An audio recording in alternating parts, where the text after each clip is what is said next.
안녕하세요. 오늘도 사연살롱을 찾아주셔서 감사합니다. 저는 결혼 10년 차에 가장 고마운 분에게 은혜 갚은 까치 노릇을 한 40대 여성입니다. 은혜 갚은 까치라는 말은 정말 고마운 사람에게, 저에게 은혜를 베풀어준 사람에게 답례로 고마운 일을 했을 때 쓰는 말이죠. 하지만 되려 생각해보면 그분이 또 한 번 저에게 감사드릴 만한 일을 해준 것 같아요. 왜냐하면 그분의 전화가 아니었다면, 그분의 고백이 아니었다면 전 그 사람의 속내를 영영 모르고 살 뻔했으니까요. 그럼 이야기 시작할게요. 저는 3남매 중 둘째로 태어났어요. 둘째도 둘째 나름이지만 저는 그 중에 불행한 둘째였죠. 어떤 둘째였냐고요? 위로 치이고 아래로 치이는 둘째였어요. 전 위로는 오빠가 있고요. 아래로는 남동생이 있거든요. 그런데 이 두 사람 캐릭터가 너무해요. 어떤 줄 아세요? 저희 오빠는 성실하고 모범적인 캐릭터예요. 부모님 말 잘 듣고 속 안 썩이고, 그게 체질과 본인 이치에 맞는 사람이라고 할까요? 그래서 고등학교까지 학교 회장을 놓치지 않았어요. 그리고 대학교는 좋은 대학교, 군대는 해병대에 갔어요. 해병대에서도 조교 노릇을 했죠. 해병대에서 오빠 보고 군대에 계속 남으라고 많이 권유했어요. 그만큼 오빠가 정말 FM이거든요. 그리고 오빠는 경찰 공무원 시험에 한 건에 합격을 하고 경찰로 있어요. 그리고 제 아래에 있는 동생은 막내 특유의 귀여움과 사랑스러움을 가지고 있어요. 그래서 모난 게 없어요. 세상을 자기 멋대로 아름답다고 생각하면서 살죠. 긍정 파워가 엄청나요. 그래서 그런지 어디에 내놔도 사랑받는 성격이에요. 누구든 제 동생을 좋아하죠. 그 반면에 저는 딸치고는 애교스럽지 못해요. 그 말은 성격이나 말이나 행동을 예쁘게 꾸미지 못하고 딱딱하고 무뚝뚝하다는 거예요. 어릴 때부터 저는 사람들 앞에서 노래 부르는 게 부끄럽고 어른들한테 다가가 쉽게 말해 앵긴다고 하죠. 그런 걸 하지 못했어요. 그리고 그런 저의 성격은 애교스러운 막내와 씩씩하게 어른들을 챙기는 오빠를 통해 더 부각되었어요. 여긴 딸이 아들 같고 아들이 딸 같네. 어쩜 아들이 이렇게 씩싹하고 귀여워? 친인척들을 포함한 사람들은 대놓고 그렇게 말했어요. 그리고 그런 말을 들으면 전 죄를 지은 것 같았어요. 제가 오빠처럼 싹싹하지 못하고 동생처럼 귀엽지 못한 것이 일종의 잘못처럼 생각되었죠. 그래서 제가 이런 성격인 것을 저주라고 생각한 적도 있어요. 그래서 아주 어렸을 땐 달빛에 대고 기도를 하기도 했죠. 그리고 제 성격이 그렇게 형성되게 된 건 저희 부모님의 영향도 없진 않아요. 물론 부모님은 그 주장에 반기를 드시겠지만 전 분명 그렇게 생각해요. 저희 아버지, 요즘 시대의 아버지와 다르게 친화적이지 않았어요. 가부장적이고 아버지야말로 무뚝뚝했죠. 친구 같은 아버지는 전혀 아니었죠. 아버지 같은 아버지였어요. 아니, 더 정확하게는 상사 같은 아버지였죠. 그것도 저를 평가해야 하는 직책을 가진 상사요. 그리고 그건 저희 3남매 모두 그렇게 생각할 거예요. 아버지는 저희 3남매를 평가했어요. 중간고사나 기말고사 성적이 나오면 확인하는 건 당연했고요. 생활기록부도 떼우라고 해서 떼우면 형광펜으로 줄을 쳐가며 확인했어요. FM적으로 싹싹하게 학교 생활을 하는 오빠는 모든 부분에서 걸릴 게 없었어요. 그리고 모든 관계에 우호적인 남동생은 성적 말고는 부족한 게 없었죠. 그리고 남동생은 아버지의 말을 잘 비켜갔어요. 애교스럽게 헤쳐나갔죠. 반면에 저는 성적도 보통, 생활교육부에 적힌 내용도 특별한 게 없었죠. 그래서 매번 제 것을 보고 아버지는 한숨을 쉬었어요. 더 분발해라. 사람이 너무 두각이 없다는 것도 안 좋은 거야. 다들 보통이면 된다고 하지만 그게 다가 아니야. 뭐 하나 괜찮은 게 있어야지. 그런 아버지다 보니 저는 아버지에게 고민 상담을 한 적이 단 한 번도 없었어요. 아버지가 저를 평가하는 상사 같다고 했잖아요. 그런 존재에게 제 고민, 걱정, 어떻게 보면 약점을 말하는 게 말이 안 되죠. 다른 누군가는 알아도 저희 아버지만은 알아선 안 되는 게 제 고민이었어요. 그리고 고민 상담도 기댈 수 있는 믿음직한 사람한테 하는 거잖아요. 전 솔직히 아버지가 기댈 수 있는 곳인지 믿음직한 구석인지 모르겠어요. 그냥 아버지는 아버지, 돌침대 같은 사람이라고 할까요?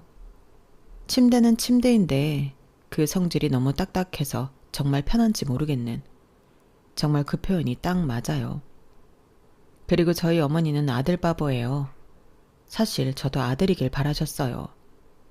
아들만 둘 키우고 싶어 했죠. 그런데 제가 딸이어서 한 명 더 낳으신 거예요. 저희 집은 6인용 식탁인데요. 아버지가 가장 안쪽에 앉으면 그 앞에 어머니가 앉고 옆에는 오빠가 앉아요. 그리고 오빠 앞엔 동생이 앉고요. 전 오빠 옆이나 동생 옆에 앉죠. 제 자리는 고정되어 있지 않아요. 내키는 대로 앉죠. 하지만 나머지 자리는 다 고정이에요.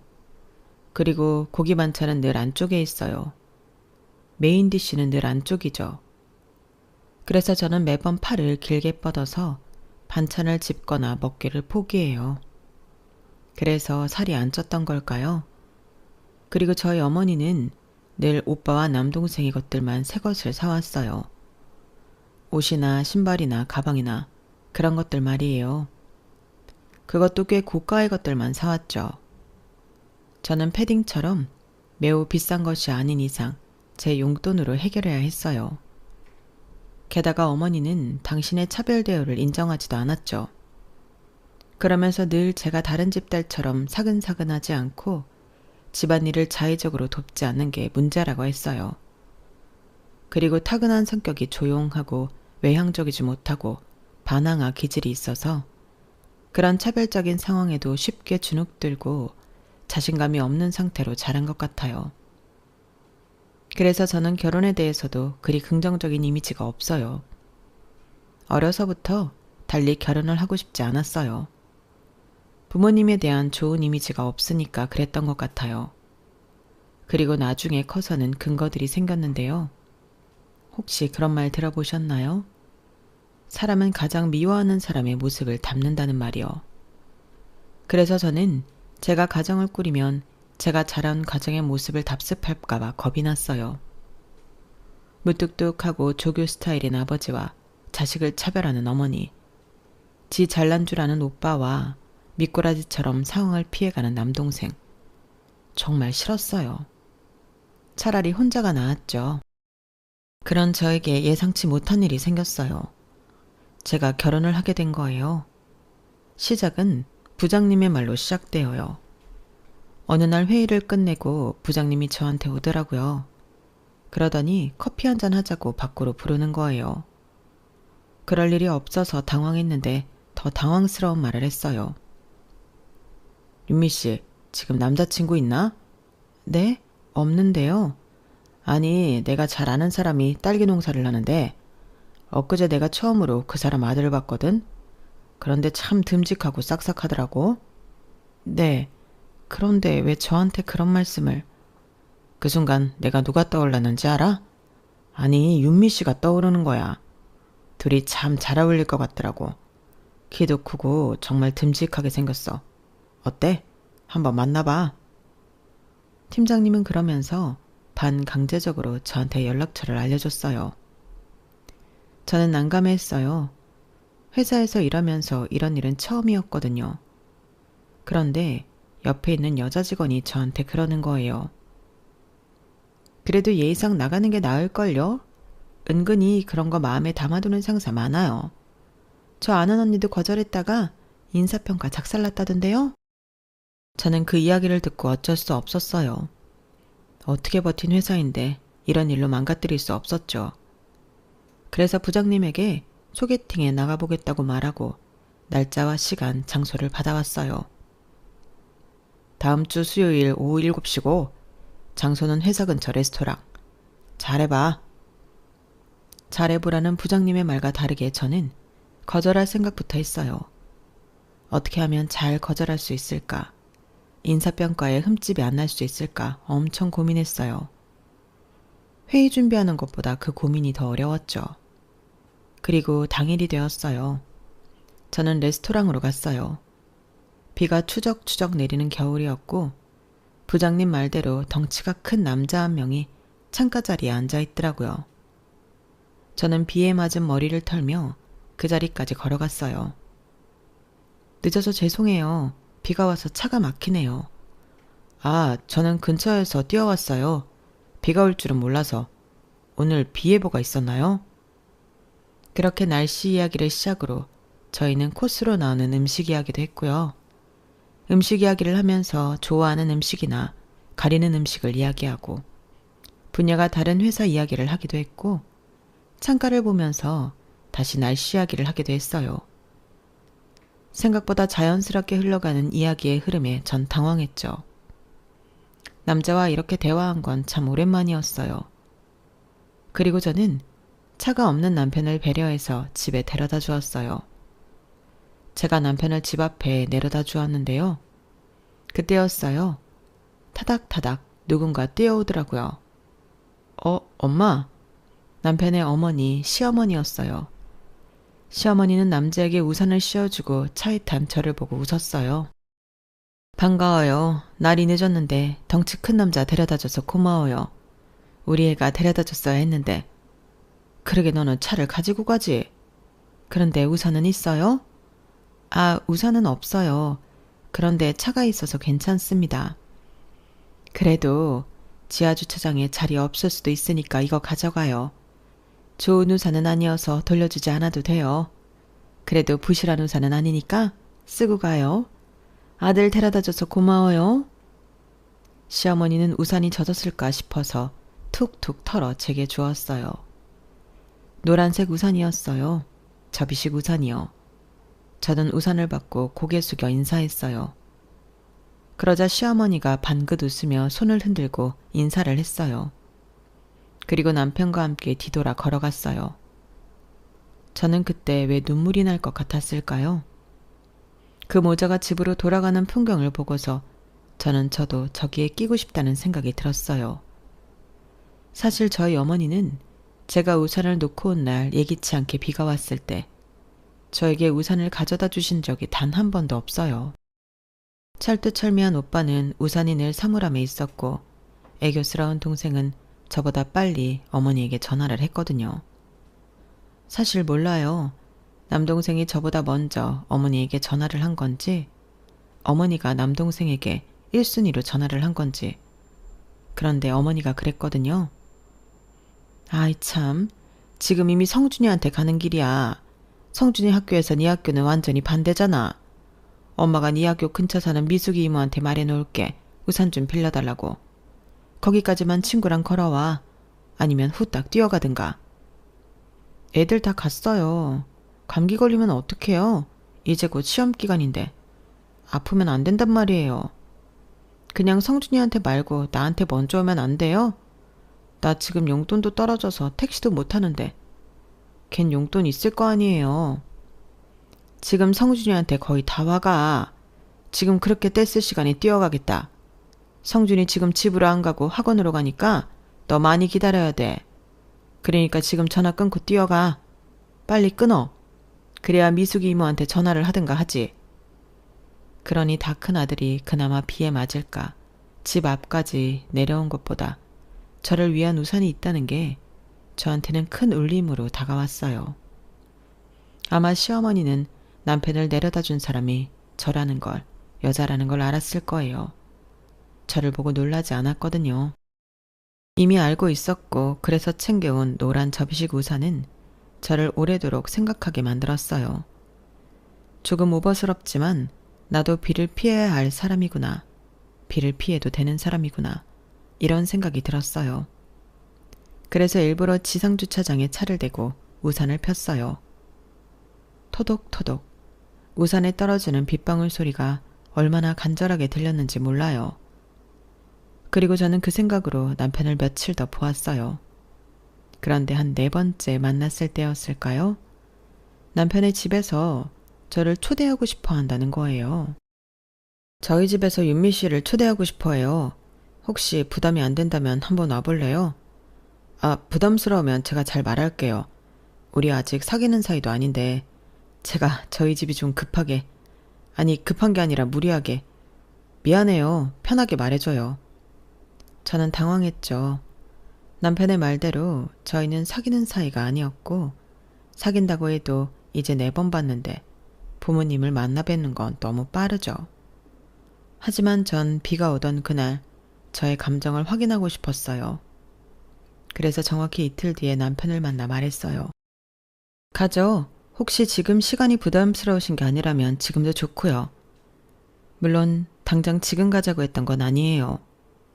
그만큼 괜찮다는 이야기를 하고 싶었던 거죠. 그렇게 일주일 뒤에 저는 남편의 집에 가게 되었어요. 그런데 차에서 내리면서 셔츠 단추가 뜯어졌어요.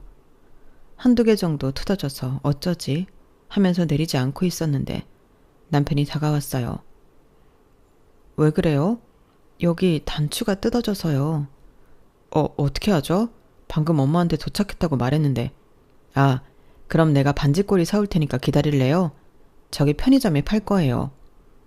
저 바느질 할 줄 모르는데. 네? 아, 그럼 대충 내가 할게요. 남편은 제가 바느질을 할 줄 모른다는 말에 당황한 것 같았어요. 그런데 저는 정말 어머니한테 배운 적이 없기도 했고 바느질까지 해버리면 어머니한테 해달라고 할 게 없어서 투정 부리고 싶은 마음에 배우지 않았거든요. 그러니 남편은 자기가 하겠다고 하면서 편의점까지 뛰어갔어요. 그런데 시어머니가 내려오셨죠. 왜 안 오나 했는데 여기서 뭐해요? 시어머니의 물음에 저는 안절부절 못하며 상황을 설명했어요. 저는 솔직히 자기 아들 보고 반지꼬리를 사오라고 했다는 말에 시어머니가 화를 낼 거라고 생각했어요. 그래서 애둘러 말하지 않으려고 했는데 시어머니가 콕 집어서 물어보더라고요. 그래서 사실을 말하고 저는 고개를 푹 숙이고 있었어요. 고개는 왜 숙여요? 잘못한 것도 없는데. 그런 일이 있으면 전화를 하지. 우리 집에도 반지꼬리는 있어. 지금 올라가면 애들 아빠 있으니까 잠시만 기다려요. 내가 가지고 내려올게. 어디 보자. 흰 실이랑 단추는 있어요? 단추도 잃어버렸구나. 그럼 단추도 가져올게. 그리고 시어머니는 신속하게 실과 바늘을 가지고 내려왔어요. 그리고 시어머니의 옷도 가지고 내려왔죠. 시어머니가 제가 옷을 갈아입을 동안 밖에 계셔주셨어요. 그리고 조수석에서 안경을 쓰고 단추를 달아주셨죠. 우리가 얼굴 보자고 해서 놀랐죠. 많이 겁먹은 건 아닌가 몰라. 그렇게 겁먹을 필요 없어요. 나나 우리 남편이나 아들이나 다 기가 센 편은 아니거든. 오히려 잡아먹히면 잡아먹혔지. 잡아먹힐 상은 아니야. 그러니까 우리 아들 만나지 말아요 하면서 봉투 주고 그러려고 만나자고 한 건 아니에요. 그럴 돈도 없고. 우리는 우리 아들이 걱정되어서 그래서 보자고 했죠. 우리 아들이 여자한테 간이고 쓸개고 빼줄 놈인 거 아니까. 그래도 좋은 여자한테 주면 좋잖아요. 주겠다고 한 걸 말릴 생각은 나도 우리 애들 아빠도 없어요. 단지 좋은 사람에게 줬으면 좋겠다는 거지. 그래도 이렇게 불쑥 만나자고 해서는 안 되는데 우리도 팔불출은 팔불출인가 봐. 우리 새끼 일에는 이렇게 되네. 사실 저놈이 여자 만나겠다고 한 것도 처음이라. 겁먹거나 나쁜 쪽으로 생각하거나 그러지 않았습니다. 솔직히 놀라긴 해서 전혀 안 했다고는 말씀 못 드리겠지만 농담을 전혀 못하는 편이구나. 거짓말도 못하고. 그건 우리 쪽에선 좋네요. 나나 우리 애들 아빠나 그런 사람을 좋아해서. 그리고 우리 집 좋은 거 하나 있어요. 우리 집에선 절대로 시댁살이는 없을 거야. 내가 피해자거든. 우리 애들 아빠도 자기 엄마가 나한테 그랬으니 내가 며느리한테 이렇게 하지 말라면 찍소리도 못해. 그럴 거야. 그러니까 그건 걱정 말아요. 아, 그러셨어요? 혹시 실례가 안 된다면 어떤 시댁살이를 겪으셨는지 여쭤봐도 될까요? 아휴, 그런 거 일일이 다 쓰면 하루가 다 모자라. 그런 이야기 들어봤죠? 애 못 낳는다고, 특히 아들 못 낳는다고 욕먹고. 우리 시엄마가 아들 부자였거든. 우리 애들 아빠가 첫째고 그 밑으로 아들 셋이었어요. 그 자부심이 대단했지. 그래서 나한테 엄청 뭐라고 했어요. 그래도 아드님 낳으셔서 괜찮아지지 않았어요? 그랬죠. 우리 아들이 오고 그 다음 해에 우리 딸도 왔으니까. 우리 아들이 복덩이였지. 그래도 내가 오냐오냐 안 키우려고 얼마나 노력했다고요? 눈에 넣어도 안 아픈 내 새끼 혼도 엄청 냈어요. 버릇없이 크게 하지 않으려고, 자기가 가진 걸 당연하게 여기지 않게 하려고, 매 순간을 소중하게 여기도록 하려고 엄청 애썼어요. 그래서 나도 울고 애도 울고 그랬죠. 그렇게 혼내면서 키우니 애들이 나보고 계모라고 하고 그랬어요. 그때를 생각하면 애들한테 참 미안하면서도 그 순간들이 소중해요. 지금은 혼내도 씨알도 안 먹히고. 그쵸? 아니 그것보다도 그렇게 같이 엉겨붙고 했던 시간들이 소중해요. 애들은 방문 닫고 들어가는 순간 남이라니까. 서운하시겠어요. 혼내야겠네요. 그럴 것도 없어요. 다 그렇게 크는 거니까. 방문 닫는 순간 남이지만 그러면서 성장하고 어른이 되는 거니까. 자식이 다 그렇잖아요. 방문 닫고 집 나가 독립하고 결혼하고 자기 새끼 낳고. 그렇게 어른이 되는 거지. 그래도 아직까지 우산 가져다 주러 오시잖아요. 나는 계모가 아니니까. 생각보다 애들이 크면 부모가 해줄 수 있는 게 많이 없어요. 너무 그래 보이나? 아니요. 좋아 보여요. 부러웠어요. 부러울 게 뭐가 있어? 윤미 씨 엄마도 나랑 똑같은 마음일걸? 아니라고, 아닌 것 같다고 말하려는 순간 시어머니가 셔츠 단추를 모두 달아 저에게 주었어요. 그리고 저는 아쉬운 마음과 함께 돌돌만 노란색 접이식 우산을 시어머니에게 건넸죠. 아유, 안 줘도 된다니까. 참 예쁘게도 말아왔네. 그리고 이내 남편이 도착했어요. 남편이 차 문을 두드리기에 시어머니가 조수석에서 나와서 남편에게 농담을 했어요. 늦었다. 내가 다 달아줬어. 그러자 남편이 머리를 극적이며 제게 반지꼬리를 줬어요. 저는 셔츠로 갈아입으려다가 시어머니에게 양해를 구해 시어머니의 옷을 입고 있기로 했어요. 시어머니의 옷은 제가 입던 옷보다 소매가 작았지만 편안한 냄새가 났어요. 그리고 시어머니는 제가 잘 먹던 반찬을 기억해서 돌아갈 때 싸주셨어요. 잘 먹는 것 같아서 쌌어요. 집에 돌아가서 맛있게 먹어요. 다음에 또 봐요. 저는 돌아가는 차에서 생각했어요. 그 집의 구성원이 되고 싶다고요. 그 집에 가족이 되고 싶다고 생각했어요. 그렇게 저와 남편은 결혼을 전제로 연애를 했고 1년 동안 시어머니와 남편의 모습이 변하지 않고 한결같은 것을 확인한 후에 그들의 진정한 가족이 되었어요. 저는 결혼을 하고 친정보다 시댁에 더 자주 가게 되었어요. 시댁에서 저를 불렀기 때문은 아니었어요. 결혼을 하고 시어머니는 전에 말한 것처럼 시댁살이를 시키지 않았어요. 그러니까 저를 자주 부르지도 저에게 연락을 먼저 하지도 않았어요. 그리고 막상 시댁에 가면 저는 손님이니까 무조건 앉아있으라고 했죠. 우리 윤미는 손님이니까 앉아있어. 나머지는 나랑 우리 아들이 할게. 거기서 할 일 없는 시아버지나 놀아줘. 저도 할게요. 그리고 이제 결혼도 했고 가족이잖아요. 아니야. 옛날부터 사위는 100년 손님이랬어. 이제 시대가 바뀌었으니 며느리도 100년 손님이지. 그러니까 우리 집에 오면 뭐 하려고 하지 마. TV 보고 있어. 금방 다가 내어올게. 아들, 얼른 치우자. 안 그러면 윤미가 또 도와준다고 하겠다. 며느리는 100년 손님. 그 말에 서운할 때도 있었어요. 저는 이 사람들과 가족이 되고 싶어서 결혼했으니까요. 하지만 시어머니 말의 의도를 분명히 알았어요. 저를 향한 배려였죠. 그리고 시아버지도 남편도 제가 그러길 바랐고요. 그게 당연하다고 생각했죠. 그래서 저는 시댁에서 매번 아무것도 하지 않고 먹기만 하고 받기만 했어요. 시어머니는 매번 돌아갈 때마다 작은 것이라도 그날 먹던 반찬에다로 지어주었죠. 시댁은 제게 아낌없이 주는 나무였다고 할까요? 제가 제대로 본 게 맞았어요. 시댁은 저에게 늘 친절하고 배려가 넘쳤죠. 그럴 것 같아 결혼을 결심했는데 역시나였어요. 그래서 전 시댁은 만족했어요. 하지만 문제는 저희 친정이었죠. 친정에 제가 결혼을 하고 싶은 사람이 생겼다는 것을 알렸을 때 저희 친정에서는 모두 찬물도 위아래가 있다는 식으로 말했어요. 뭐? 결혼을 하고 싶다고? 네가 만나는 사람이 있었어? 어디 사는 누구인데? 제대로 된 사람 맞아? 벌써 결정을 한 거야? 너는 그런 중대한 문제를 너 혼자 결정하면 어떻게 하니? 아직 오빠도 있는데. 그리고 어디서 들으니까 너 결혼을 늦게 해야 좋다던데. 너무 일찍 하는 거 아니야? 31면 그렇게 빠른 것도 아니에요.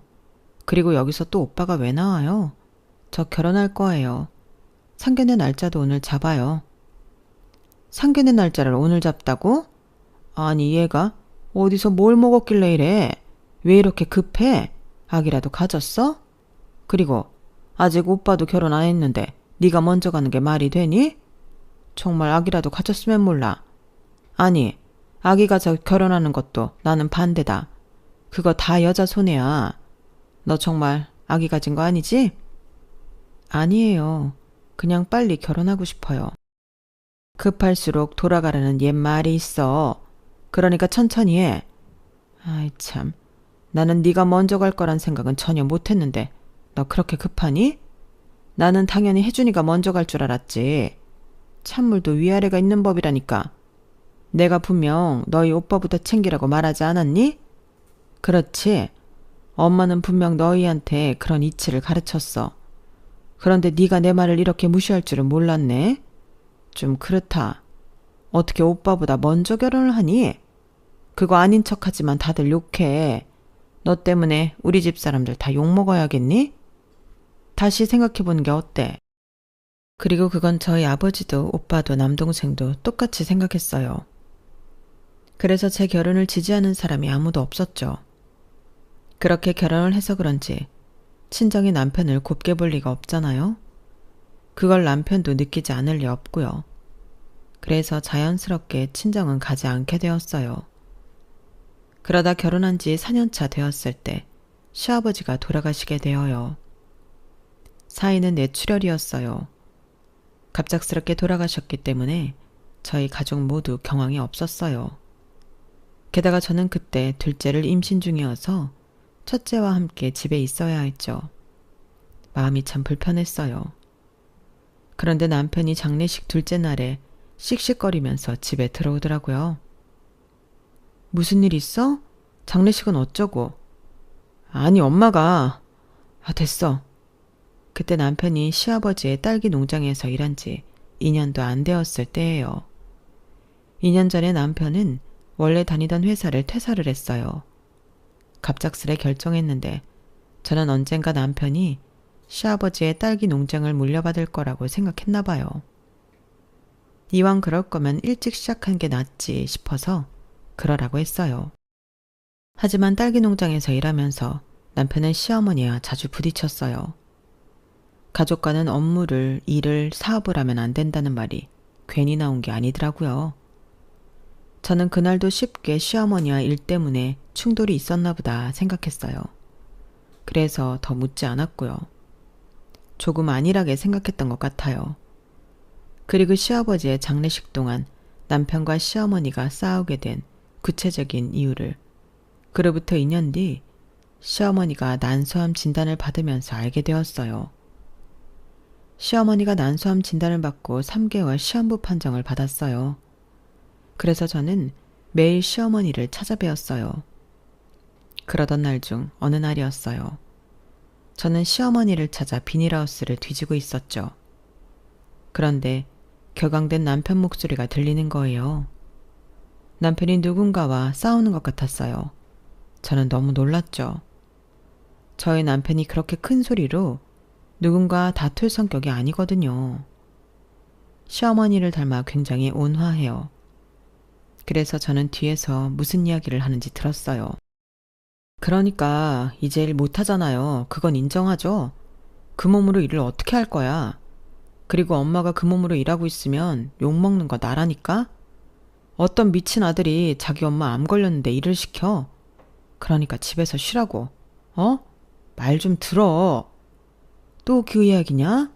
지겹다 지겨워. 내가 내 속셈 모르는 줄 알아? 그리고 내가 할 수 있다는데 무슨 상관이냐? 같은 이야기가 아니라니까?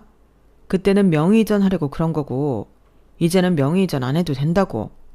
어차피 엄마 죽으면 상속받아서 4명이 될 건데 그럼 세금 많이 안 내도 되는데 뭘.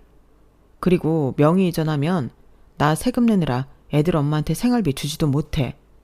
그러니까 그 전까지 엄마가 세금 다 내고 난 좋지. 그러니까 그 말이 아니야. 명의이전 안 해도 좋으니까 그만 나오라고요.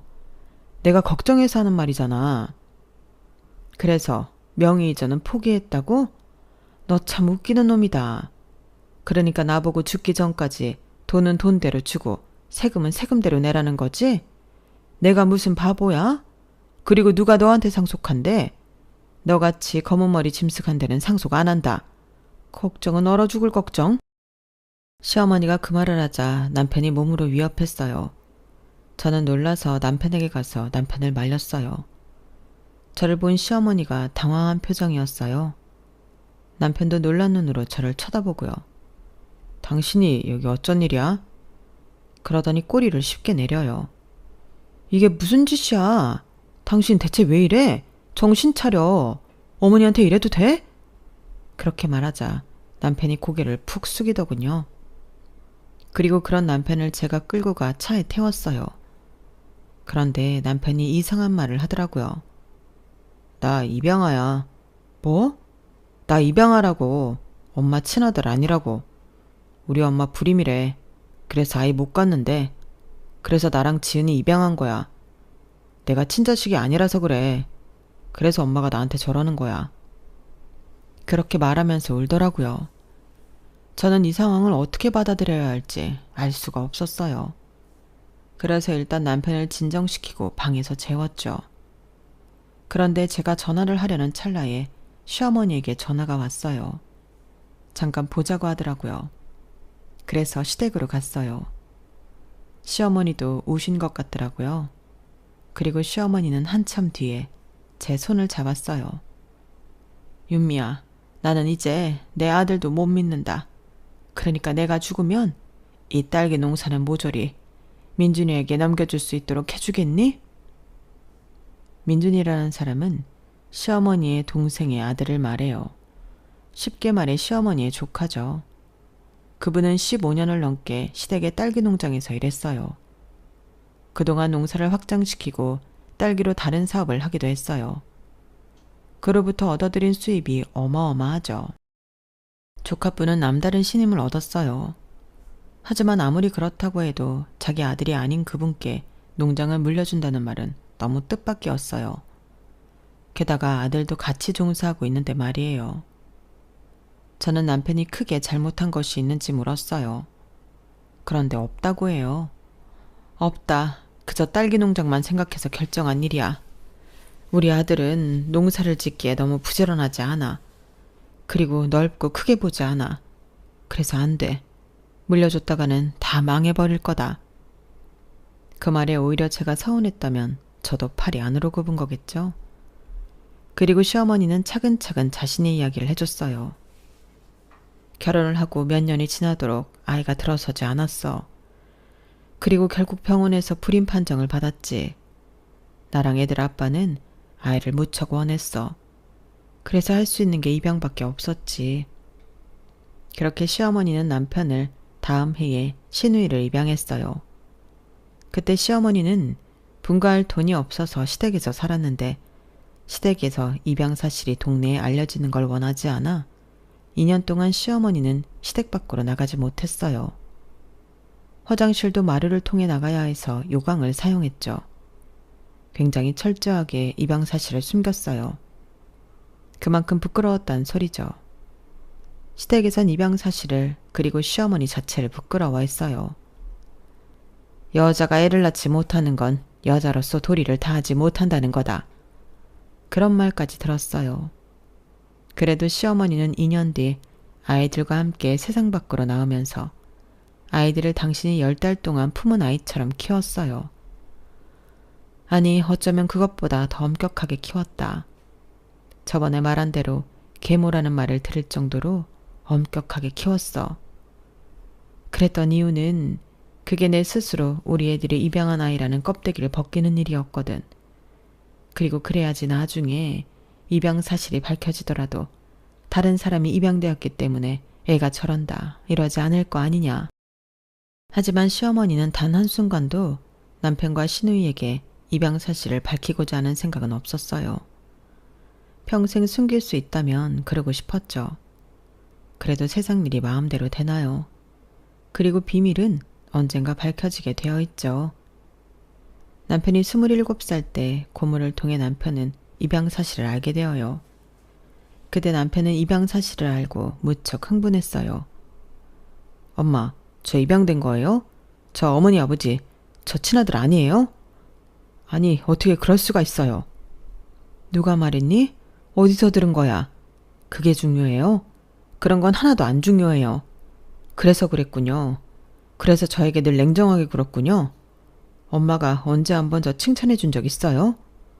그건 네가 엇나갈까봐 그런 게 평생 남는 거예요. 전 한 번도 부모님한테 칭찬 들은 적 없어요. 잘했으면 잘했다고 말해줄 수 있었잖아요. 늘 겸손해야 한다. 자기를 낮춰라. 배려하고 이해해라. 친아들이 아니어서 그랬나요? 결국 그래서 전 자신감도 없고 회의적으로 자랐네요. 남편은 시어머니에게 서름을 쏟아냈어요. 그리고 남편은 친모를 찾았죠. 친모를 찾아서 감동적인 재회를 하고 따로 물려받을 수 있는 재산이 있기를 기대한 모양이야. 다 내 탓이지. 겸손하라고 부족하게 키웠으니까. 시어머니 말대로 남편은 친모를 찾고 크게 실망했어요. 친모는 단란주점을 운영하고 있었고 물려줄 재산도 없었죠. 그래서 남편은 일을 그만두고 시부모님의 딸기 농장에서 일을 시작해요. 그리고 시아버지가 사망을 하고서 농장 명의 이전을 시도했어요. 어차피 엄마는 보상금도 있잖아. 그거 가지고 평생 야금야금 살면 되잖아요. 난 아직 애들도 어리고 책임져야 할 게 만만치 않아요. 엄마가 그랬잖아요. 사람은 언제나 작은 행동에도 책임지며 살아야 한다고. 그래서 제가 변명하는 걸 가장 싫어했잖아요. 하지만 시어머니는 그 말에도 남편의 의견을 반대했어요. 그러자 남편은 온갖 물건을 던지고 부수며 비닐하우스 안을 엉망으로 만들었어요. 내가 입양하라 그런 거죠. 날 입양했으니까 나한테는 10원 한 장 줄 수 없다는 거죠? 잘 알았어요. 그리고 며칠 뒤 남편은 시누이에게도 입양 사실을 폭로했어요. 시누이가 울면서 시어머니에게 왔죠. 어쩜 이럴 수 있어요? 나 정말 엄마가 낳은 친자식 아니에요? 그래서 그랬던 거예요? 계모처럼 군 게 그래서예요? 시어머니는 그때 처음으로 자신의 양육 방식이 계모와 다르지 않다는 것을, 적어도 아이들이 그렇게 느꼈다는 것을 알고 큰 충격과 회의를 느꼈어요. 하지만 그렇다고 딸기 농장을 아들 명의로 바꿀 생각은 없었죠. 하지만 불행하게도 시어머니는 난소암 판정을 받고 시한부 인생을 살게 되죠. 시어머니가 난소암 판정을 받고 시누이는 퇴사를 했어요. 그리고 남편과 함께 시어머니가 농장으로 오지 못하게 막았죠. 자물쇠를 다 바꾸고 일꾼들을 써서 시어머니를 막았어요. 겨우 거울 틈이 보여 들어가면 언제 알았는지 지성이가 나타나서 나를 내쫓았어. 너는 일을 하느라 몰랐겠지만 그런 날이 하루 이틀이 아니었다. 그리고 애들이 나중엔 민준이도 농가에 들어가지 못하게 했지. 지성이 걔 내 아들이지만 딸기에 대해 아는 게 없다. 농사는 뭐 날씨가 돕는 거고 밑에서 일해주는 사람들이 알아서 하는 거라고. 자기는 그 사람들 관리하는 것만 하면 된다고 그렇게 말했어. 그러면서 나한테도 네 시아버지한테도 일을 배우려고 하지 않았다. 그러면서 일을 벌리기는 엄청 벌렸어. 민준이가 만든 상품들로 딸기 테마파크를 만들겠다며. 너도 모르지 않을 거다. 성공할 거라고 큰 소리를 떵떵 쳤으니까. 하지만 그건 전부 무리였어. 시작도 못했다. 그런데 지성이가 사업 투자받은 금액만 억이 넘어간다. 그 돈들을 갚아나가려면 바닥부터 배우려 해야지. 지성이는 사업에 대한 책임감을 전혀 모르고 있어. 내가 그렇게 키운 적이 없는데, 늘 책임감을 강조했는데 대체 어디서 그렇게 망가진 건지. 나는 이제 도저히 내 아들을 믿을 수가 없구나. 그러니 도와주렴. 어머니, 혹시 다른 딸기 사업 명의는 누구로 되어 있죠? 나다. 원래는 네 시아버지 명의로 되어 있었는데 시아버지가 죽고 내 명의가 되었어. 그럼 딸기 농사뿐 아니라 사업들도 어머니가 세금을 다 내고 있겠네요? 그렇지. 그게 세금이 더 적다던데? 아니에요. 제가 알기론 한 사람이 사업을 여러 개 하는 것보다 다른 사람 명의로 분산시키는 게 세금이 더 적어요. 지성씨가 어머니 속인 것 같은데요? 지성씨도 지은씨도 세금 내기 싫어서 어머니 이용한 것 같아요. 시어머니는 너무 놀라서 뒤로 넘어갈 뻔했어요. 저는 시어머니를 진정시켰어요. 그리고 제가 법률회사의 회계팀에서 근무하거든요. 그래서 거기서 가장 친한 변호사에게 전화를 걸었어요. 그리고 상황을 설명하며 도움을 요청했죠. 그렇게 집안에서 법적 소송이 일어났어요. 저는 시어머니 편을 들었어요. 이제껏 저를 예쁘게 봐주신 것도 감사했고, 저를 믿고 도움을 요청해 주신 것도 감사했고, 더군다나 제가 결혼을 결정한 건 시어머니 덕분이니까요. 남편에게 미안하지만요. 저희 남편, 제가 시어머니 편에 섰다는 것을 알고 어찌나 배신감을 느끼던지 저를 투명인간 취급하더라고요. 그리고 소송이 시작되었어요. 저희는 남편과 시누이에게 명의 도용 및 사기죄를 물었어요. 그러기 위해서 시어머니는 사업 확장을 동의하지 않았다는 증거가 필요했죠. 그래서 시어머니는 사업에 대한 정확한 내용을 전혀 모르고 있다는 사실과 아들이 어머니의 아량으로 무조건적인 승인을 요구했다는 것을 강조했어요. 그리고 남편과 시누이가 본인 명의로 사업을 하지 않는 이유는 세금을 회피하기 위함이라는 것을 주장했고 제가 증인으로 섰어요. 제가 무월 모일 비닐하우스에서 들었어요. 명의 이전을 원했지만 이제 필요 없다고요. 세금 때문에요. 그리고 채무 문제에 대한 죄를 물었어요. 결국 시어머니 이름으로 빚을 졌기 때문에 시어머니가 빚을 책임져야 하는데 그것을 막기 위해서였죠. 정말 남편은 딸기 테마파크를 짓기 위해 억대 빚을 졌더군요. 판사는 남편이 투자를 받은 이후 테마파크를 짓기 위한 노력이 전혀 없었다는 점과 그 후 남편이 억대 외제차를 산 점을 강조하며 남편의 행실에 악의적인 면이 있다고 판단했어요. 그리고 민사소송을 통해 손해배상을 청구했어요. 남편이 시어머니 명의의 사업을 운영하면서 얻은 손실을 모두 체크해서 올렸죠. 그리고 시어머니 딸기 농가의 직원들까지 와서 남편의 행실에 대해 증언을 해줬어요. 어떤 사람은 남편에게 폭행도 당했더군요. 그렇게 남편은 징역 1년 2개월, 시누이는 징역 6개월을 선고받았어요. 남편이 선고를 받고 저에게 다가오더니 분노하더군요. 너 내 와이프 아니야? 그런데 어떻게 날 낳지도 않은 사람 옆에서? 나 네 아들 아버지야. 애비를 감옥에 넣어도 돼? 나도 네가 이런 사람인 줄 몰랐어. 어머니가 아니었다면 평생 몰랐겠지.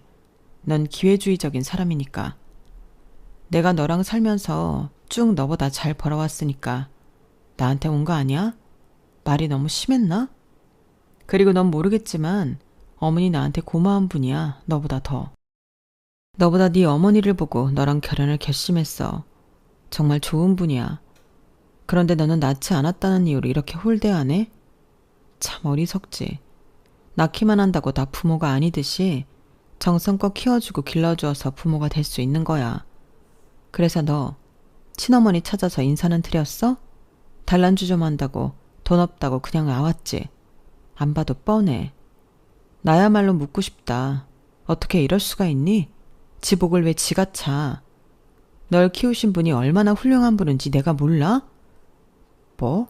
너 진짜 돌았구나. 그런 엄마가 나한테 상속을 안 해줘? 아들인데? 이건 100% 내가 친아들이 아니어서 그런 거라고.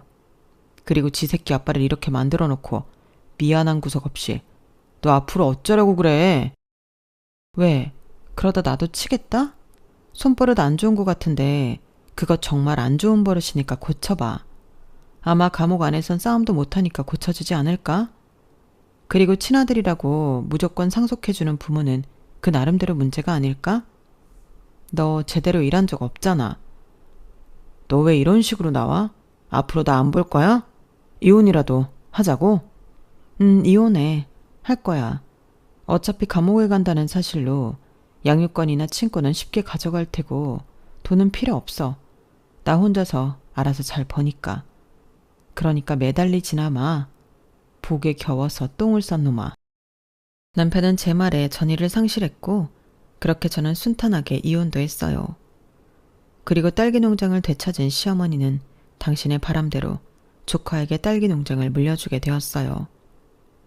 안심하며 떠날 수 있게 되었다고 저에게 고맙다며 전화를 주셨죠. 시어머니는 지금 당신의 동생네에 가 계세요. 그리고 당신이 살고 계셨던 34평 아파트를 저에게 주셨고 저는 이혼을 하면서 재산 분할로 집을 가질 수 있었기 때문에 한 집은 새를 주고 있어요. 그리고 도움을 주신 변호사 친구에겐 시원하게 소고기를 쌌고요.